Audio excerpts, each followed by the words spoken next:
تو میرے بعد میرے بچوں کا کیا ہوگا.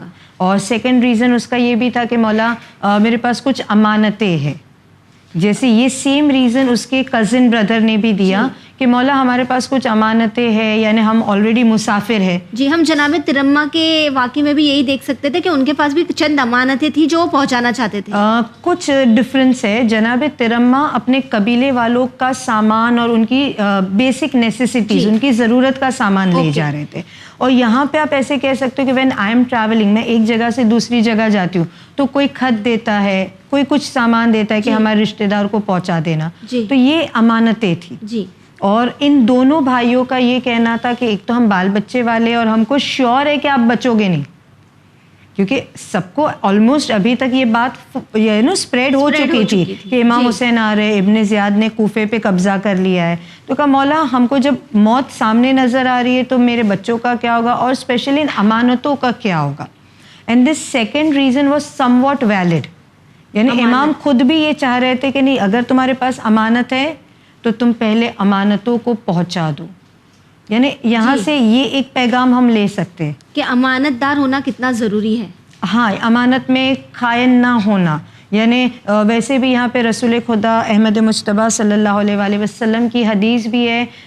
جیسے ہم نے ایک اور چیز لاسٹ ٹائم دیکھی تھی نا کہ مولا کہتے کہ کسی سے وعدہ خلافی نہ کرو. Right. Even though the person is non Muslim, مگر تم مشرکوں سے بھی وعدہ خلافی نہیں کر سکتے. اسی طرح رسالت مآب صلی اللہ علیہ وآلہ وسلم نے فرمایا کہ امانت میں خیانت نہیں کرنا, چاہے کوئی بھی سامنے کیوں نہ ہو. It could be your worst enemy, تمہارا دشمن ہے یا کوئی بھی ہے, نان مسلم ہے, کافر ہے, مگر ایک مسلمان اگر ہے, ہمارا ماننے والا ہے, تو وہ کبھی امانت میں خیانت نہیں کر سکتا. اور یہاں پہ ایک اور حدیث ذہن میں آ رہی ہے.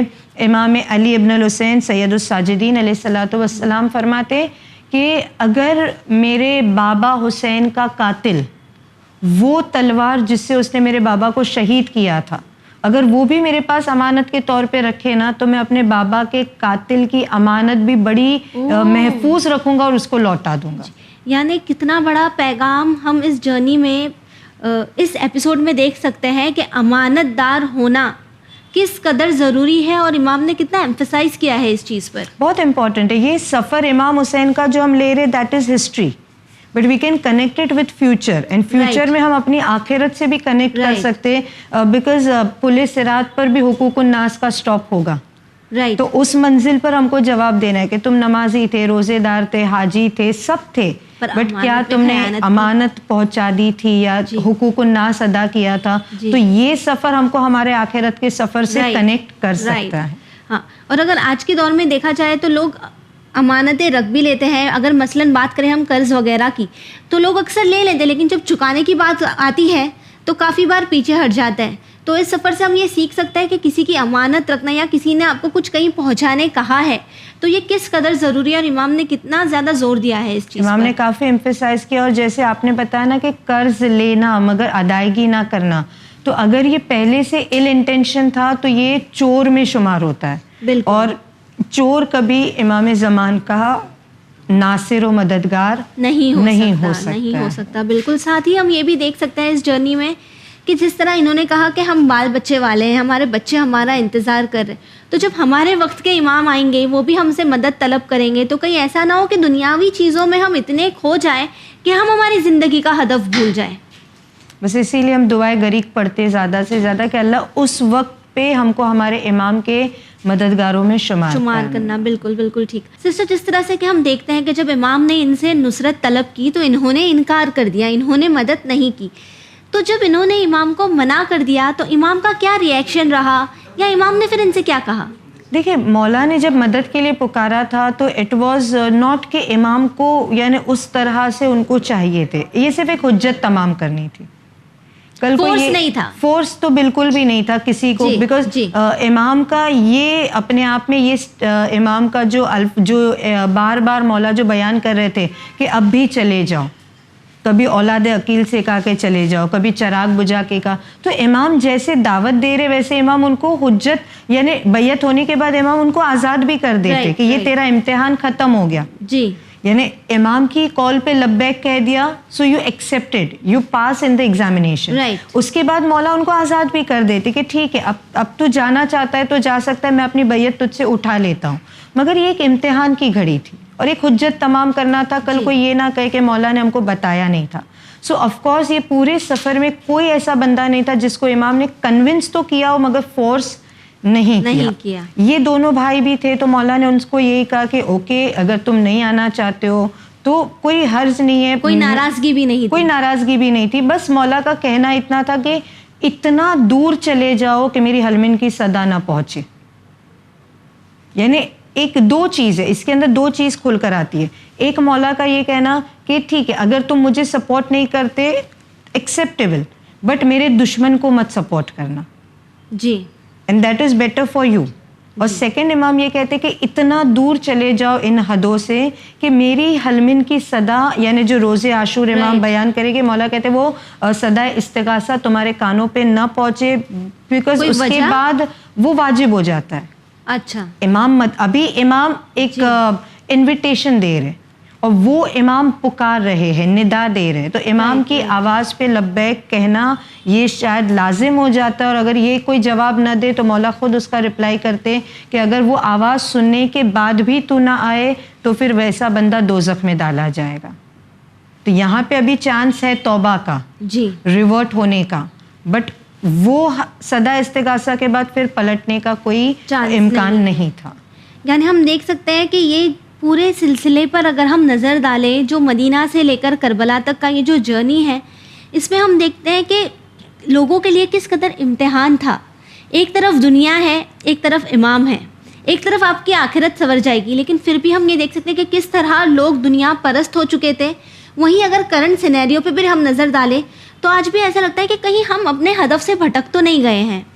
تو اگر یہ سفر کو آگے لے کر جائے, اور ہم دیکھ رہے کہ یہ سفر کافی زیادہ انپریڈکٹیبل رہا ہے.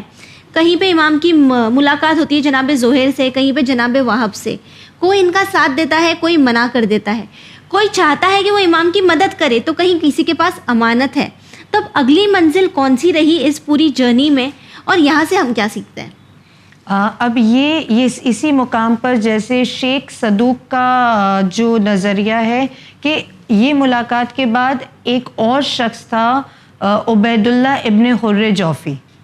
تو شیخ صدوق نے یہ نقل کیا ہے کہ یہ ملاقات عبید اللہ سے امام کی ہوئی منزل کتکتانہ پر, اور زیادہ تر جو دیگر ہے جو دوسرے ہسٹورینز ہیں انہوں نے اس کو قصر بنی مقاتل پر لکھا ہے, ایک منزل آگے, دیٹ از پروبیبلی 1 محرم 61 ہجری وینسڈے. اوکے, تو یہ پروبیبلی وہاں پہ جا رہا ہے. اور جو بھی منزل ہے مگر واقعہ سیم ہی ہے کہ عبید اللہ ابن حر جوفی, یہ وہ شخص تھا کہ جو شیعان امام علی میں سے نہیں تھا. اچھا, چاہنے والوں میں سے نہیں تھا.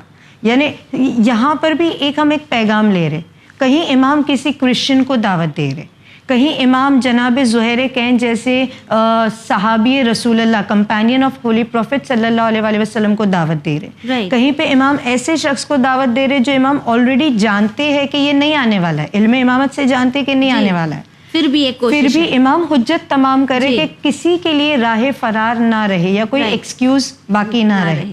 تو یہ شخص صفین میں مولا علی کا اپوننٹ تھا, اپوزٹ پارٹی میں تھا, شیعہ علی میں اس کا شمار ہوتا بھی نہیں تھا, بٹ خیر مسلمان تھا, and he was quite a brave person. تو ان سے بھی نصرت طلب کی گئی.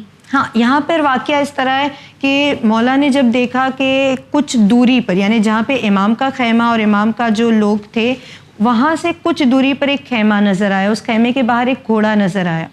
تو امام نے انکوائر کیا کہ یہ یہاں کون ہے. جی, تو مولا کو پتہ چلا یہ عبید اللہ ابن حر جوفی ہے. تو امام نے اپنے طرف سے حجاج ابن مسروق, مؤذن امام حسین کے ساتھ جو مؤذن کربلا میں تھے, امام نے ان کو اپنی طرف سے ریپریزنٹیٹیو بنا کے بھیجا کہ ان سے جا کے کہو کہ مولا تم کو بلا رہے ہیں, come and at least meet me, تو میری ملاقات کو آئے.